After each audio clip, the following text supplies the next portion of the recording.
Good evening to everyone. जैसे आप लोगों को पता है, आज सबसे पहला दिन था जेके पीएसआई एग्जाम का। And we interacted with lots of students who have appeared in this examination, and based upon that we've tried to collect as many questions as we can. अब ये जो पेपर हुआ है, इस पेपर को ध्यान में रखते हुए we need to recalibrate our preparation. जिन लोगों का 2-3 दिन बाद में, 4 दिन बाद में पेपर है, उन लोगों को जो प्रेजेंट एग्जामिनेशन है उसको ध्यान में रखते हुए, उसके अंदर के जो ट्रेंड्स जो हैं उसको ध्यान में रखते हुए अपनी प्रिपरेशन को मार्जिनली थोड़ा सा रिकैलिब्रेट करना है। इस वीडियो के अंदर I am going to talk about few things. सबसे पहली चीज, डिफिकल्टी लेवल पे बात करेंगे। फिर बात करेंगे कि ट्रेंड क्या चल रहा है, किस टाइप के क्वेश्चंस आ रहे हैं। इसके साथ में देन विल टॉक अबाउट कि अटेम्प्टेशन, सेफ अटेम्प्टेशन कितना होना चाहिए, प्रोबेबल या पॉसिबल कट ऑफ कितना जा सकता है। Along with that will also talk about few of the questions जो आज के एग्जामिनेशन के अंदर पूछे गए। सबसे पहले अगर हम डिफिकल्टी लेवल की बात करें तो on scale of 0 to 10 difficulty level was somewhere around 6 to 7, 6 से 7% का डिफिकल्टी लेवल चल रहा है। ना ज्यादा डिफिकल्ट है, ना ज्यादा इजी है। बहुत ही बैलेंस पेपर बनाया गया है, और इस प्रकार का पेपर बनाया गया कि जिसने थोड़ा कॉम्प्रिहेंसिवली, थॉरली प्रिपरेशन किया हुआ है, सब्जेक्ट मैटर अच्छे से पढ़ा हुआ है, वो बच्चा बहुत इजीली इस एग्जाम के अंदर जो है स्कोर कर सकता है। अगर आप सवालों की बात करें तो बहुत अच्छा कॉम्बिनेशन हमें देखने को मिला। इसके अंदर कुछ कंसेप्चुअल और एनालिटिकल क्वेश्चंस भी हैं, और इसके साथ साथ कुछ सिंपल प्लेन फैक्चुअल क्वेश्चंस भी हैं। अब ये जो ट्रेंड, बच्चों से बात करके जो सवाल हमने सुने या जो सवाल हमने देखे, उसके बेसिस पे we feel that your attemptation has to be more than 100 questions. 100+ attemptation जो है वो डेफिनेट बेसिस पे होना चाहिए आपका, so as to remain on the safe side. Now let's talk about the type of questions which will be asked. सबसे पहले अगर हम पॉलिटी कंपोनेंट की बात करें तो पॉलिटी कंपोनेंट के अंदर एक दो कंसेप्चुअल क्वेश्चंस थे, बाकी बहुत सिंपल फैक्चुअल क्वेश्चंस थे। जैसे उन्होंने सिटीजनशिप प्रोविजंस के ऊपर सवाल पूछा, फिर उन्होंने साथ में एक सवाल पूछा कि भाई जो constitutional right to constitutional remedies है, क्या वो फंडामेंटल राइट्स का पार्ट है कि नहीं है। Very simple question. फिर उन्होंने पूछा कि राज्यसभा का एक्स ऑफिशियो चेयरमैन कौन होता है। Again very very simple question. Then they ended up asking कि भाई सेंट्रल काउंसिल ऑफ मिनिस्टर्स की जो स्ट्रेंथ है वो कितनी है। सो दोज ऑफ यू जिन्होंने एसेंस के इंडियन पॉलिटी के नोट्स पढ़े हुए हैं, you must have studied about 91st constitutional amendment act 2003। Then they ended up asking to very factual questions on J&K reorganization act. उन्होंने पूछा सेक्शन 17 क्या है और सेक्शन 41 क्या है। Along with that, they ended up asking a very conceptual question on secularism. Like secularism का मतलब क्या होता है, जिसको थोड़ा सा भी, जिसने थोड़ा सा भी अच्छे से चीजें पढ़ाई कर रखी है, he or she is very much able to answer की सेकुलरिज्म का मतलब क्या है। Then they ended up asking कि प्रेम्बल में जो वर्ड जस्टिस लिखा हुआ है उसकी डायमेंशंस क्या है, सोशल, पॉलिटिकल, इकोनॉमिक। तो बहुत ही फैक्चुअल सवाल था। फिर उन्होंने इमरजेंसीज पे एक सवाल पूछा कि भाई नेशनल इमरजेंसी जो है वो कौन से आर्टिकल के अंदर स्पेसिफाई की गई है। अलोंग विद दैट अगेन एक बहुत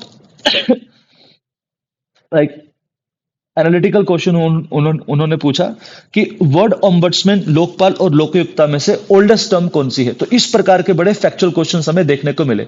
अब ये जब क्वेश्चंस हम देखते हैं, इसके बेसिस पे अब हमें रिकैलिब्रेट क्या करना है। सबसे पहले आपको इंडियन कॉन्स्टिट्यूशन का बेयर एक्ट डाउनलोड करना है, और उस बेयर एक्ट के अंदर सबसे पहले तो पार्ट्स देख लीजिए, एक बार मोटे मोटे अच्छे से पार्ट्स याद कर लीजिए कि कौन कौन से पार्ट्स हैं। फिर इंपॉर्टेंट आर्टिकल्स जो बार बार हमने क्लास के अंदर करवा रखे हैं, इंपॉर्टेंट आर्टिकल्स देख लीजिए। और अगर आप इंपॉर्टेंट आर्टिकल कौन से, हमारे प्रीवियस वीडियोस देखिए, या इसके साथ साथ आपके पास अगर एसेंस के पॉलिटी के नोट्स है, अगर आप उन नोट्स को बैक टू बैक एक बार रिवाइज कर लें, सिर्फ मोटी मोटी आंखें घुमाएं, your polity task is done. Next if will talk about geography. Geography के अंदर कंसेप्चुअल क्वेश्चंस भी थे। कंसेप्चुअल क्वेश्चंस और फैक्चुअल क्वेश्चंस का काफी अच्छा बैलेंस हमें देखने को मिला। जैसे सबसे पहले उन्होंने सवाल पूछा कि भाई इंडिया के अंदर जो टॉपिक ऑफ कैंसर निकलता है वो कौन कौन से स्टेट से निकलता है। मैंने बार बार क्लासेस के अंदर जो है एक्रोनिम भी दिए हुए हैं, रिवाइज कीजिए अपने प्रीवियस ईयर नोटबुक्स, जो प्रीवियस नोटबुक्स है उनको निकालिए, वहां पे देखिए। फिर उन्होंने पूछा टॉपिक ऑफ कैप्रिकॉन जो है ये कौन कौन सी कंट्रीज से निकलता है। अगेन हमने बार बार ज्योग्राफी की जो क्लासेस करवाई थी हमने, उन क्लासेस के अंदर हमने बार बार स्पेसिफाई किया था, हमने शॉर्टकट्स बताए थे, एक्रोनिम बताए थे, फिर उन्होंने नर्मदा का ओरिजिन पूछा, पूछा कि वेटलैंड डे कब होता है। अभी देखो ये तो बड़े फैक्चुअल सवाल हैं, ये भी फैक्चुअल सवाल है। इंदिरा सागर डैम कौन सी रिवर के ऊपर है, वेरी फैक्चुअल क्वेश्चन। रोहतांग पास की लोकेशन क्या है, again very factual question. Longest river और लार्जेस्ट रिवर पे सवाल पूछा। नागार्जुन सागर डैम जो है वो कौन सी रिवर पे है, कहां पे लोकेटेड है, इस पे सवाल पूछा। फिर उन्होंने लैंडफॉर्म्स के ऊपर भी एक बड़ा बेसिक सा सवाल पूछा, उन्होंने पूछा एस्कर और ड्रमलिन जो है कौन सा टाइप के लैंडफॉर्म्स है। Then they ended up asking about Dachigam national park. अभी मैं रिसेंटली करंट अफेयर्स की जो क्लासेस थी उसके अंदर डाचीगम नेशनल पार्क के ऊपर सवाल कराया था। फिर उन्होंने पीची वाइल्ड लाइफ सेंचुरी के बारे में सवाल पूछा। अब ये कोरोलोसिस फोर्स जो है, this is a kind of conceptual question which they ended up asking.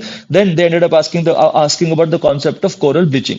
Now based upon this, एक तो बेसिक ज्योग्राफी की नॉलेज होनी चाहिए। इसके साथ साथ माय सजेशन वुड बी कि लैंडफॉर्म्स जो है ना उनको एक बार थोड़ा अच्छे से रिवाइज कर लेना, क्योंकि आने वाले समय के अंदर एग्जाम्स के अंदर लैंडफॉर्म डोमिनेट करेंगे। आप डिटेल में मत जाइए, सिर्फ एक मोटे मोटे पढ़ लीजिए कि भाई फ्लूवियल लैंडफॉर्म्स कौन कौन से हैं, एओलियन लैंडफॉर्म्स कौन कौन से हैं, फिर उसके बाद जो आपके क्या बोलते हैं ग्लेशियल लैंडफॉर्म कौन कौन से, मोटे मोटे लैंडफॉर्म देख लीजिए। और ट्रिविया थोड़ा सा स्ट्रांग कीजिए। इनफैक्ट ज्योग्राफी को थोड़ा मैप बेसिस के ऊपर पढ़िए। मैप खोलिए, मैप के अंदर जो है इंपॉर्टेंट लोकेशंस जो है, इंपॉर्टेंट साइट्स जो है, उन साइट्स को अच्छे से रिकॉल करना स्टार्ट कीजिए। टॉकिंग अबाउट हिस्ट्री, अगर हम हिस्ट्री की बात करें, सबसे पहला सवाल उन्होंने पूछा था आईएनसी 1885 का जो सेशन है उसका प्रेसिडेंट कौन है। फिर पृथ्वीराज रासो ने जो किताब लिखी उसका नाम उन्होंने पूछा। लख बख्श किसको बोलते हैं ये पूछा। सीडीएम सिविल डिसोबीडियंस डेट जो मूवमेंट है ये किस डेट से स्टार्ट हुई उस पर सवाल पूछा। और होम रूल मूवमेंट जो होम रूल लीग जो है कहां से स्टार्ट हुई उस पर सवाल उन्होंने पूछा। तो बेसिक सिंपल अब ये पैटर्न देखने के बाद one thing which we can make out कि जिसने एक बार कॉम्प्रिहेंसिवली अच्छे से नोट्स पढ़े हुए हैं वो बच्चे, उस बच्चे के लिए ये पेपर बड़ा केक वॉक है। जिसने क्वेश्चन आंसर्स की तैयारी सिर्फ क्वेश्चन आंसर्स बेसिस के ऊपर तैयारी की हुई है, जिनको सिर्फ मजा ही सिर्फ क्वेश्चन आंसर सॉल्व करने में आता है, उनके लिए थोड़ा सा डिफिकल्टी कहीं पे हमको देखने को मिलेगा। अब जिस हिसाब का सवाल, जिस हिसाब का पेपर आ रहा है, ट्रस्ट मी कट ऑफ जो है, let me now tell you, cut off जो है it would definitely go above 80+। Guaranteed cut off है। और अगर आपको सेफ साइड पे रहना है तो 90+ आपको सिक्योर करना है। 90+ आपका नेट स्कोर होना चाहिए। और 90+ सिक्योर करने के लिए आपका 100+ अटेम्प्टेशन जो है बहुत ही ज्यादा जरूरी है।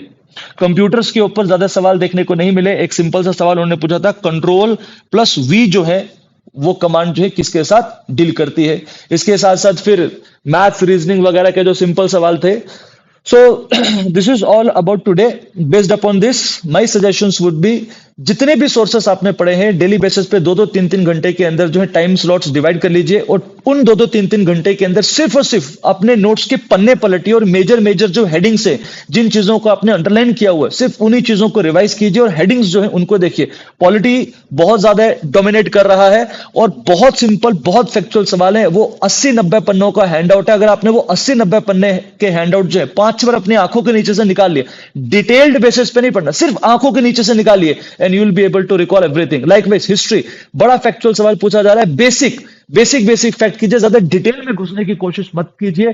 ट्रिविया जो है वो स्ट्रांग रखिए। ज्योग्राफी के अंदर भी ट्रिविया इंपॉर्टेंट है, हिस्ट्री में भी ट्रिविया इंपॉर्टेंट है, पॉलिटी के अंदर भी ट्रिविया पूछा जा रहा है। और कंप्यूटर जो है आज के दिन डोमिनेट नहीं कर पाया, लेट्स सी कल के दिन कंप्यूटर डोमिनेट करता है या नहीं करता। This is all which I wanted to share with all of you guys.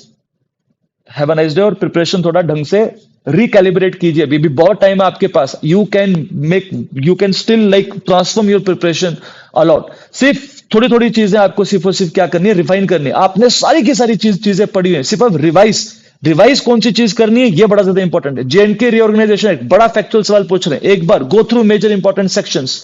ठीक है, क्लास नोट्स निकालिए, क्लास नोट्स में सब कुछ लिखवाया आपको। ठीक है, this is all for the day. Have a nice day.